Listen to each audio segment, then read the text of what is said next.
राधा राधा राधा राधा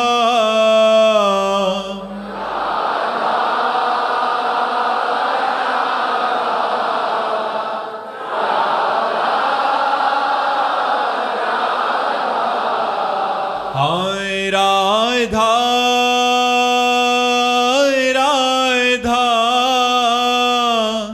राधा राधा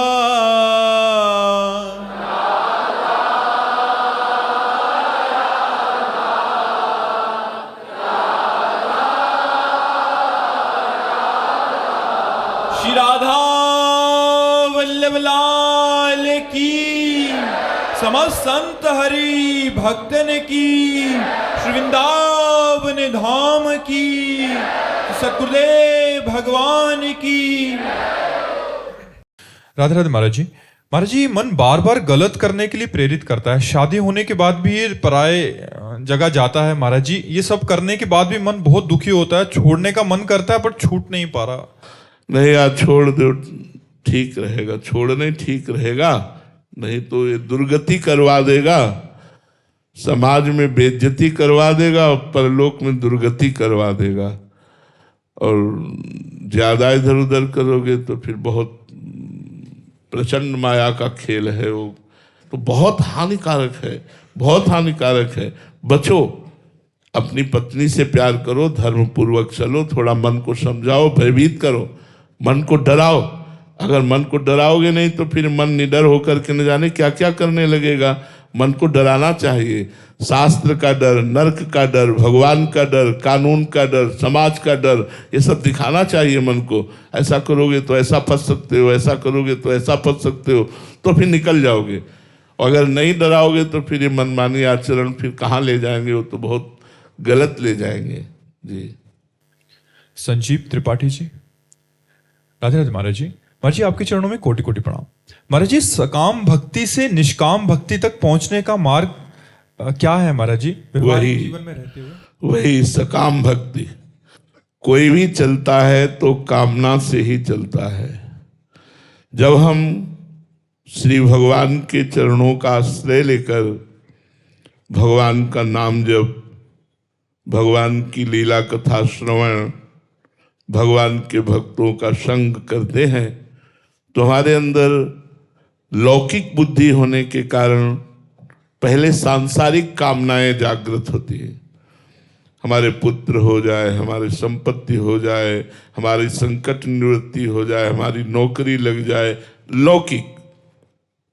यदि हम बहुत काल तक साधना करते रहें तो भगवान की कृपा से दो बातें होंगी, या कामना पूर्ण हो जाएगी और या कामना शांत हो जाएगी।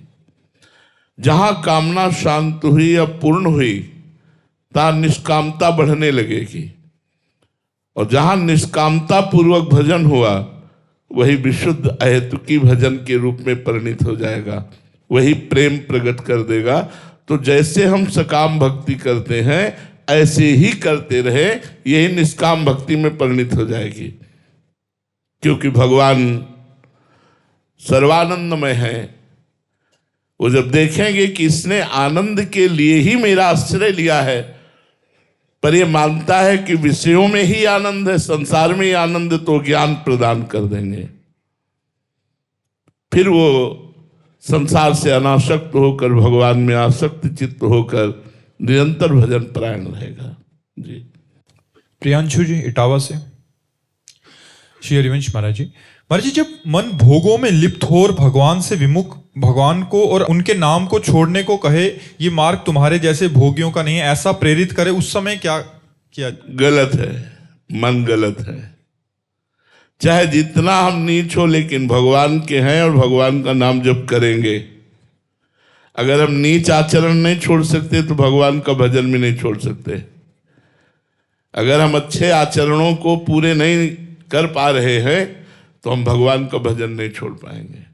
ये ऐसी बात पकड़नी चाहिए। ये नहीं कि मैं गंदा हूं तो भगवान का भजन क्यों करूं।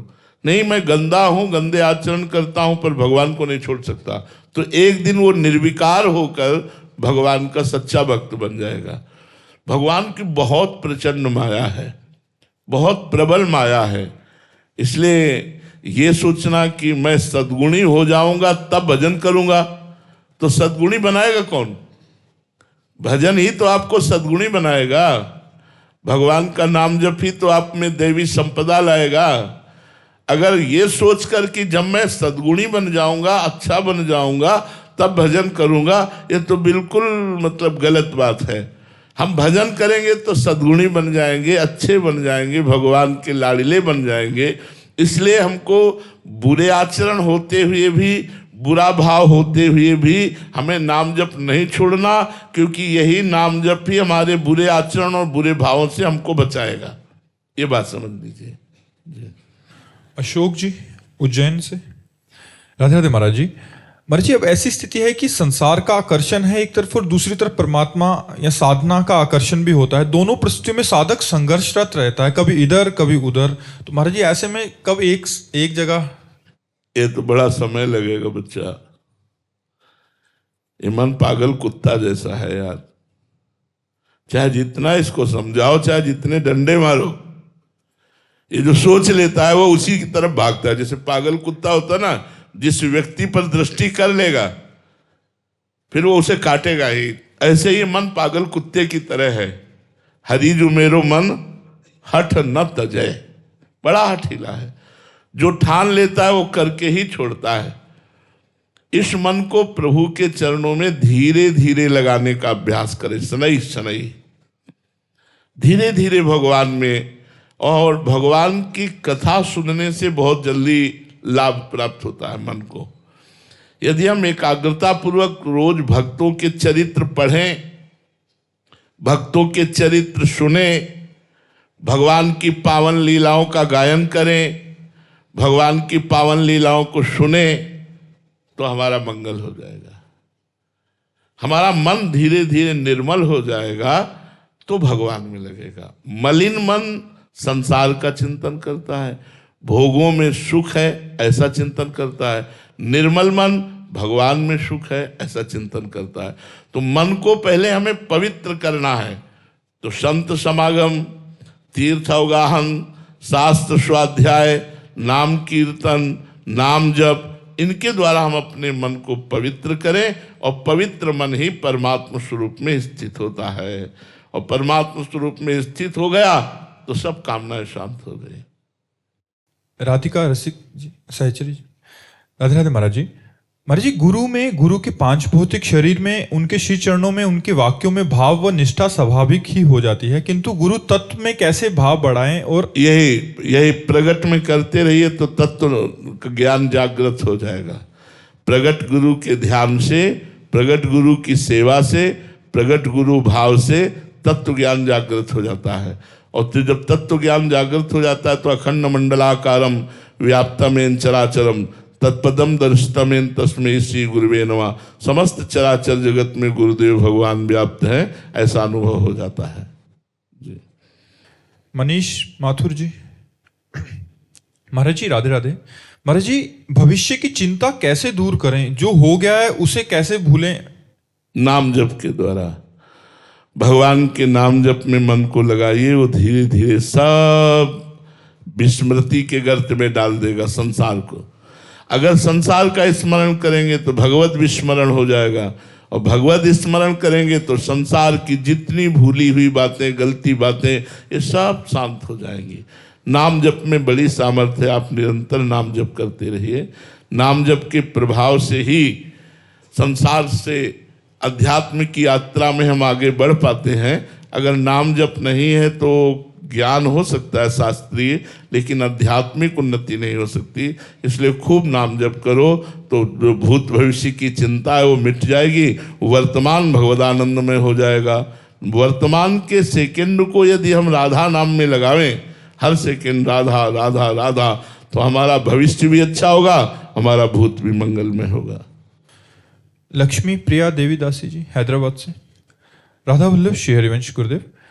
महाराज जी, होई है सोई जो राम रची राखा। महाराज जी, पूर्ण शरणागति के लिए ऐसा क्या करें कि मन में कोई संशय ना रह जाए, विश्वास बढ़ता रहे? भगवान के पावन चरित्रों को सुनिए और भक्तों का संग कीजिए। जब भगवान की महिमा सुनते सुनते विश्वास हो जाता है कि भगवान इतने कृपालु, इतने बलशाली, सर्वत्र सर्वज्ञ, सर्वशक्तिमान, तो हमारा मन विश्वास करने लगता है भगवान बचाएंगे, भगवान हमारी रक्षा करेंगे, निश्चित भगवान हमारी समस्याओं का समाधान कर देंगे। ये भगवान की लीलाएं सुनने से, भगवान की कथा, भगवान के चरित्र सुनने से भगवान में विश्वास बढ़ता है। भगवान में विश्वास बढ़ने से ही हमारी शरणागति पुष्ट होती है। हमें तो सबसे बढ़िया खूब भगवान के चरित्रों का गायन करो और खूब चरित्रों को सुनो, कानों को इतना सुनाओ कि विषय की वार्ता सुनना बंद कर दे, विषय चिंतन बंद कर दे, बस इसी से आनंद की अनुभूति होने लगेगी। पीयूष जी विदिशा से। राधा वल्लभ श्री हरिवंश महाराज जी, महाराज जी, काम और रसेंद्री के भोग को सबसे ऊपर रखा गया है। आपने काम पर विजय के लिए कई उपाय बताए हैं, जैसे राधा सुदानी का श्लोक 84 जी, रासा पंचाध्याय जी। महाराज जी, आपने कई संतों के चरित्र भी बताए जिन्हें रसेंद्री के भोग ने गिराया, और आपने ये भी बताया कि रसेंद्री को ठीक कर लो तो बाकी सब इंद्रियां अपने आप काबू में आ जाएंगी। महाराज जी, अगर रसेंद्री के भोग को इतना ऊपर रखा गया तो इसके लिए कोई मंत्र या अनुष्ठान और बताएं महाराज जी। वैसे इसके लिए एक प्रक्रिया है कि जो रसेंद्री को प्रिय भोग लगे वो भगवान को भोग लगाकर बांट दिया जाए, पाया ना जाए ज्यादा, किनका भर ले ले और पाया ना जाए। तो धीरे धीरे, यद्यपि ये मन को अच्छा नहीं लगेगा, पर धीरे धीरे यदि बहुत काल तक ये जांच करता रहे कि मन जो मांगता है, मन को जो पसंद है वो उसे ना दिया जाए रसेंद्री को, तो काफी समय लगेगा। फिर धीरे धीरे रसेंद्री काबू में हो जाएगी, वो स्वाद दृष्टि छोड़कर प्रसाद दृष्टि में आ जाएगी। अभी स्वाद दृष्टि में, इसलिए जो स्वादिष्ट पदार्थ लगे, मन की तो चाल है कि पहले वही अधिक पाना चाहता है। अगर हमें खीर पसंद है तो अधिक से अधिक खीर पाओ, खीर पसंद है तो उसको रख लेते हैं, रोटी दाल सब्जी से पेट भरते हैं और एक चम्मच खीर ले लेते हैं, बकाया छोड़ देते हैं। ऐसे रसेंद्री को वश में किया जा सकता है। यदि अच्छे पदार्थ में हमारी प्रियता है और उसे श्री भगवान को अर्पित करके बांट दिया जाए और थोड़ा ले लिया जाए, तो धीरे धीरे हमारी रसेंद्री वश में हो जाएगी। रसेंद्री वश में होने का तात्पर्य हर इंद्री वश में हो जाना। अगर रसेंद्री वश में नहीं तो कोई भी इंद्री वश में नहीं हो सकती, वो वश में नहीं माना जाता। रसेंद्री वश में एक वश में हो गई तो दूसरी जनेन्द्री वश में हो जाएगी। रसेंद्री और जनेन्द्री, जिह्वा और उपस्थ यदि वश में है तो जितेंद्री माना जाता है। 9 इंद्रियां वश में हो और एक इंद्री रसेंद्री वश में ना हो, उसे जितेंद्री नहीं माना जाता। दिव्यांशु जी। राधा वल्लभ श्री हरिवंश महाराज जी, आपके चरणों में कोटि कोटि प्रणाम। महाराज जी, घर के तामसिक वातावरण एवं मांस आदि के सेवन वाले जनों के साथ भी जैसी प्रतिकूल परिस्थिति में रहते हुए भी आपके वचनों पर रह रहा हूं, पर मन महाराज जी अशांत रहता है। कृपया वो मार्ग बताएं जिससे इन परिस्थितियों में भी मेरा चित्त सियाराम जी के निरंतर भजन में लगा। वैसे कोई फर्क नहीं पड़ता। हम बाजार जाते हैं, हमें श्री जी के लिए इत्र लेना है तो क्या हम हर दुकान में ताला डलवा देते हैं क्या? कोई परचून की दुकान खुली, कोई मांस बेच रहा, कोई अंडा बेच रहा है, कोई कुछ बेच रहा, कोई, हम अपना सर नीचे किए हुए गए इत्र की दुकान में और श्री जी के लिए इत्र लिया और चले आए। पूरी बाजार थोड़ी हमारे लिए विघ्न है। हाँ, अब हम मनोरंजन करते हुए हर एक दुकान को ताकते हुए जाएं, इसमें क्या, अरे यार इसमें क्या, ऐसे नहीं। तो ऐसे ही हमारे ऑफिस में, हमारे घर में यदि वातावरण धर्म और भक्ति के प्रतिकूल है, हमें सिर्फ अपने से मतलब रखना है, जिससे जो कर्तव्य कर्म करने, पिता है तो पिता के साथ पिता का व्यवहार करते हैं, माता के साथ माता जैसा व्यवहार करते हैं, बस। अब वो कहें ये खाओ, ये पियो, ये ऐसा करो, वो अगर वो धर्म के प्रतिकूल है तो मुझसे स्वीकार नहीं करते, तो आपके ऊपर कोई प्रभाव नहीं पड़ेगा। घर में मांस बने तो भी कोई प्रभाव नहीं पड़ेगा। विभीषण जी लंका में रहते थे तो आसपास का वातावरण तो सब निशाचरी वातावरण ही था। हनुमान जी को बड़ा आश्चर्य हुआ कि लंका निश्चर निकर निवासा, यहाँ कहाँ सज्जन कर वासा। लेकिन ऐसी उत्तम भक्ति की कि भगवान ने कहा तुम सारी के संत प्रिय मोरे, धरो देह न यानी हो रे। तो जब लंका में भक्ति हो सकती है तो भारत में तो हो ही सकती है, या विदेश में भी कहीं भी हो सकती है। हम अपना लक्ष्य रखें, अगर हमारा लक्ष्य दृढ़ है तो हमारी भक्ति दृढ़ रहेगी। वत्सल शाह जी गुजरात से। राधे राधे महाराज जी। महाराज जी, जीवन में या आध्यात्मिक मार्ग में आने वाले प्रश्नों में कैसे जाने कि प्रभु की मर्जी इच्छा क्या है, ऐसा निर्णय कैसे लें महाराज जी? शास्त्र सम्मत बात है, संत सम्मत बात है तो भगवान से प्रेरित है, और मन सम्मत बात है तो विषय से प्रेरित है। तस्मात् शास्त्रम प्रमाणम ते कार्या कार्यो व्यवस्थित हो। शास्त्र से प्रमाणित यदि हमारे मन में बात आ रही तो भगवत प्रेरित है। संत से विधि के अनुसार जो संत बोलते हैं उनकी वाणी के अनुसार यदि हमारे अंदर कोई बात आ रही तो भगवत प्रेरित है, अन्यथा सब मानसिक माया के संकल्प हैं, इन पर ध्यान नहीं देना चाहिए। नवीन जी हैदराबाद से।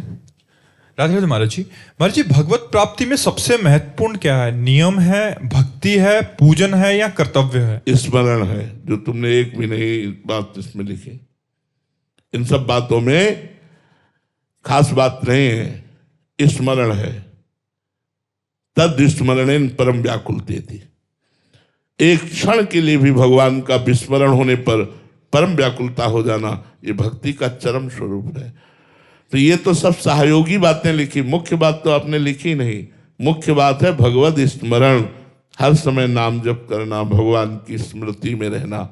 अगर ये नहीं है तो 24 घंटे आपका मन खाली रहेगा। थोड़ी देर सेवा कर ली, थोड़ी देर पाठ कर लिया, थोड़ी देर नियम संयम, इसके बाद नाम जप, मंत्र जप, भगवत स्मृति। निरंतर भगवत स्मृति ही वास्तविक भक्ति का स्वरूप है। देवर्षि नारद जी ने बताया है, तदर्पिता अखिलाचारिता तद स्मरणेन परम व्याकुलते थी। समस्त कर्म भगवान को अर्पित हो और भगवान का विस्मरण होने पर परम व्याकुलता पैदा हो, यही भक्ति का स्वरूप है। सक्षम जी। राधे राधे महाराज जी। गुरुदेव भगवान, नाम जाप की कितनी संख्या के पश्चात वो स्थिति आ जाती है कि मन में कोई प्रश्न ही ना रह जाए? इसका निर्णय नहीं किया जा सकता, क्योंकि नाम जाप आप कितनी भावना से करते हैं। अगर आर्त और दैन्य होकर के प्रेम में भरकर पुकारा जाए तो एक नाम से भगवान का प्रादुर्भाव हो जाएगा। एक बार जिन नाम लिए हित सो होए अति दीन, ताको संग न छाड़ही ध्रुव अपनो कर लीन। एक बार अभिमान रहित होकर आर्त भाव से, दैन्य से, प्रेम में भरकर एक नाम पुकारा जाए तो भगवान उसका संग कभी नहीं छोड़ते और उसको दर्शन दे देते हैं। अब बोलो, एक नाम में भगवान का दर्शन हो सकता है, लेकिन शर्त है अभिमान रहित, दैन्य और प्रेम युक्त। अब ये अभिमान रहित होना, दैन्यता आना, प्रेम युक्त होना कितना समय लगेगा, अब ये तो भगवान जाने। इसीलिए हम कितने समय में सारी कामनाओं को शांत करके भगवान के चरणों में बढ़ते हैं, इसमें हमारी लगन काम करेगी। इसमें संख्या नहीं काम करेगी, इसमें लगन काम करेगी। हम कितनी लगन से नाम जप करते हैं, कितने भाव से नाम जप करते हैं, कितनी आसक्ति पूर्वक नाम जप करते हैं, वही प्रभाव दिखाएगा। अगर हमारा एकाग्रता पूर्वक नाम जप हो तो कम नाम जप से ही बहुत जल्दी उन्नति हो जाएगी। एकाग्रता, नाम का दर्शन करते हुए, नाम का श्रवण करते हुए, नाम में आसक्ति रखते हुए। तो भाई ये तो बोला नहीं जा सकता कि इतने नाम जप करो भगवान मिल जाएंगे, इतना नाम जप करो तो शांति आ जाएगी। अब पता नहीं कितने जन्मों के पाप आपके कौन कौन से जमा है, उनको नष्ट करने के लिए नाम भगवान को कितना समय लेना पड़े। तो इसलिए ये भगवान के ऊपर छोड़ करके अपने को निश्चिंत होकर नाम जप करना चाहिए। जितना अधिक नाम जप करोगे उतने भगवान की कृपा से आपके हृदय में शांति, आनंद और निष्कामता बढ़ेगी। दशरथ जी महाराष्ट्र से। राधे राधे महाराज जी। महाराज जी, सूक्ष्म शरीर, कारण शरीर एवं स्थूल शरीर परस्पर एक दूसरे से विपरीत आचरण क्यों करते हैं? अंदर कुछ सोच रहे हैं, बाहर आचरण में ऐसा भाव शायद है महाराज जी। नहीं, ऐसा हो ही नहीं सकता। ऐसा नहीं हो सकता। स्वभाव अच्छा हो, मन ठीक संकल्प कर रहा हो, तो शरीर से बुरे आचरण हो ही नहीं सकते। स्वभाव में मलिनता है, मन में भोगों की इच्छा है, लेकिन हम आचरण पवित्र करना चाहते हैं, वो अपवित्र आचरण होंगे। ये सूक्ष्मता की बात है, आप उसे समझ नहीं पा रहे कि कारण शरीर स्वभाव, सूक्ष्म शरीर अंतःकरण, स्थूल शरीर पांच भौतिक, इन तीनों का कनेक्शन है। स्वभाव से प्रेरित होकर मन भोगों की तरफ या परमात्मा की तरफ, जैसा स्वभाव हुआ, जैसा संकल्प बना। अब गलत संकल्प बना तो हमारा जो बौद्धिक निर्णय है वो कहता तो है, उसमें दो विभाग है, एक सुमति एक कुमति। तो सुमति कहती तुम गलत हो, आचरण करने जा रहे हो, तो कुमति कहती कोई बात नहीं है, और वो सहयोग कर देती है मन को। और जहां मन को सहयोग हुआ तभी शरीर में हलचल होती है। शरीर की क्रिया बिना मन के नहीं होती, ध्यान रखना। जैसे एक मच्छर काटा, अब अंदर सूचना दी गई, त्वगेंद्री ने मन को, ये सब सेकंड में होता है, त्वगेंद्री ने मन को सूचना दी कुछ यहां है, बुद्धि ने निर्णय किया हाँ है, बुद्धि ने मन को आदेश किया, मन ने इस त्वगेंद्री में क्या हुआ इस जानकारी के लिए कर्मेंद्री हस्तेंद्री को आदेश किया, वो तुरंत वहां गई, मसल दिया। मसलते समय त्वगेंद्री के स्पर्श से अनुभव हुआ अच्छा मच्छर था। तो त्वगेंद्री में, हस्तेंद्री में, स्थूल शरीर में जो क्रिया हुई उसका कारण क्या था? सूक्ष्म शरीर। सूक्ष्म शरीर में जो क्रिया हुई उस स्वभाव के अंतर्गत हुई। यदि साधु स्वभाव का है तो धीरे से देखेगा कोई जीव तो नहीं है, और अगर राजसिक तामसिक स्वभाव मसल दिया, अब वो चींटी है या मच्छर, वो मर गया।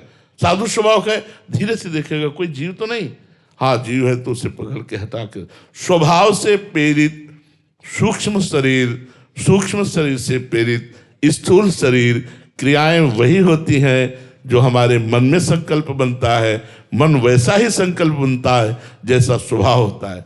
इसलिए ये बात आप कैसे सिद्ध कर सकते हैं कि तीनों में विपरीत कार्य हो रहे हैं? जी ऐसा भाव हो सकता है कि अंदर से हम भजन भक्ति मार्ग पे नहीं चल रहे, पर बाहर दिखावा कर रहे हैं, बट अंदर का वो तो पाखंड है, वो पाखंड है, तो उसकी बुद्धि अशुद्ध है, उसका स्वभाव अशुद्ध है। तीनों के कारण वो पाखंड को स्वीकार किए हुए। विपरीत कहां हो सकता है? विपरीत शास्त्र के हो सकता है, संतों के विपरीत हो सकता है, लेकिन इन करणों के विपरीत नहीं। इन्होंने स्वीकार किया तभी हुआ, अगर ये स्वीकार ना करे तो होगा ही नहीं। स्वीकृति से ही होता है। अब वो अंतर्मुख ज्यादा नहीं है, इसलिए वो इस बात को समझ नहीं पा रहे हैं। प्रिंस जी जबलपुर से। राधे राधे महाराज जी। महाराज जी, जब आप गंगा किनारे रहते थे तब आपको कई दिन तक भूखे रहना पड़ता था, फिर भी आप शरीर से बहुत बलवान थे, ऐसा बताते हैं। हम दिन भर खाते रहते हैं महाराज जी, फिर भी दुबले पतले से हैं हमारे। इसका क्या कारण है?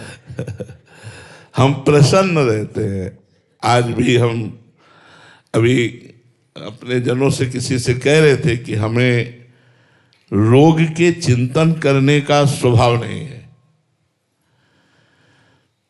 हम ना चाहते हैं कि हमारा कभी चिंतन शरीर या रोग का हो, इसलिए हम प्रसन्न रहते हैं, और प्रसन्नता के कारण हम स्वस्थ रहते हैं। भयानक रोग होने पर किडनी फेल है, रोज डायलिसिस हो रहा है, और पर हम एक अपने को स्वस्थ मानते हैं, हम बीमार नहीं मानते। और भगवान का चिंतन और ऐसी हम दिनचर्या बनाते हैं जिससे हम ये सोच ही ना पाए कि हम रोगी हैं। तो स्वस्थता प्रसन्नता से जुड़ी हुई है।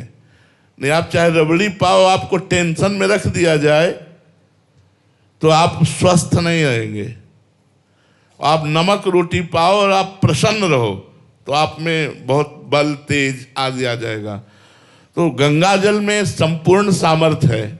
जैसे गौ के दुग्ध में, वैसे गंगा जल में हमने अनुभव किया है। गंगा जल में वो सब पोषक तत्व हैं जिनसे आदमी मरेगा नहीं और पौष्टिक बलवान होकर के चलेगा। 2-4 दिन थोड़ा नए नए में लगेगा ऐसा, पर अभ्यास करने पर, जैसे नर्मदा जी हैं, गंगा जी हैं, इनके जल में पोषक तत्व है जो हमें चाहिए जीवन जीने के लिए, वो उसमें है। तो जैसे भूख से व्याकुल होकर गंगा जल भरपेट पीते थे, हम में बिल्कुल वैसे ही पावर आता था जैसे गाय का दूध पीने पर। हमें कभी निर्बलता का, आज भी निर्बलता का अनुभव नहीं, यद्यपि हमारी सामर्थ्य नहीं कि मैं खड़ा होकर चल पाऊं, लेकिन हमारे अंदर उत्साह इतना है कि मतलब स्वस्थ पुरुष को भी हम कुछ नहीं सोचते, ऐसा स्वस्थता है अंदर, प्रसन्नता है, वो भगवान की शरण के कारण। तो बात भोजन की नहीं है, बात चिंतन की है कि आपका शरीर दुबला पतला या मोटा होना कोई खास बात नहीं, स्वस्थ होना, प्रसन्न रहना, सही चिंतन होना, ये बात देखी जाती है कि आप स्वस्थ हैं, मतलब प्रसन्न हैं, आपका चिंतन ठीक चल रहा है, ये खास बात होती है। तो भगवान की कृपा से भूखे रहने पर भी चिंतन नहीं बिगड़ता था। अगर अन्न का चिंतन हो तो फिर बिगड़ जाए। चिंतन भगवान का रहता था और गंगा मैया का दुग्ध पान करके पुष्ट रहते थे। बहुत प्यार गंगा मैया ने दिया है, बहुत प्यार। गंगा मैया का हम कभी विस्मरण नहीं कर सकते। जब गंगा जी की याद आती तो बस जैसे माँ, ऐसे हमारी गंगा जी थी। गंगा जी ने हमें पोषण, ज्ञान, वैराग्य, भक्ति सब मार्ग से पुष्ट किया गंगा मैया ने। धन्य है जो गंगा जी का सेवन करते हैं, वो धन्य है और एक दिन धन्यता का अनुभव करेंगे। गंगा जी कोई साधारण नहीं, ब्रह्मद्रव है, साक्षात भगवत स्वरूप है, श्री कृष्ण स्वरूप है। भगवान शंकर ने अपने मस्तक पर इसीलिए धारण किया। गंगा जी अपार महिमा युक्त है। तो गंगा जल पीने मात्र से ऐसा बल, अब तो लगभग 28 वर्ष 29 वर्ष हो गए होंगे गंगा जी की धारा नहीं देखी, क्योंकि वृंदावन खंडवास और वैसी दिनचर्या है। पर मन कभी कभी व्याकुल होता है। वो गंगा के किनारे का दृश्य जो है वो हृदय को चुराता है कि यार क्या जीवन था, किसी से कोई संपर्क नहीं, कोई मतलब नहीं, आकाश वृत्ति से जो मिल गया खाया नहीं, गंगा किनारे पड़े, हर समय भगवदानंद में डूबे। ये कोई सत्य वस्तु नहीं है, आप सच्ची मानिएगा, ये सब माया का प्रपंच है। और यहां कोई प्यार करने वाला नहीं मिला मुझे आज तक संसार में। पाए जान जगत में सब जन कपटी कुटिल कलयुगी टंचु। सामने कहेंगे मैं आपका, और पीछे यही बात कितने से बोले हुए हैं। सामने ऐसा प्रदर्शन करेंगे, पीछे क्या है। तो सत्य वस्तु भगवान में चित्त लगाने से हर समय मन प्रसन्न रहता है और शरीर के दुख सुख का प्रभाव नहीं पड़ता, इसलिए आनंद में जीवन हो जाता है, परमानंद में जीवन हो जाता है जो भगवान के चिंतन में रहता है। श्री राधा वल्लभ लाल की।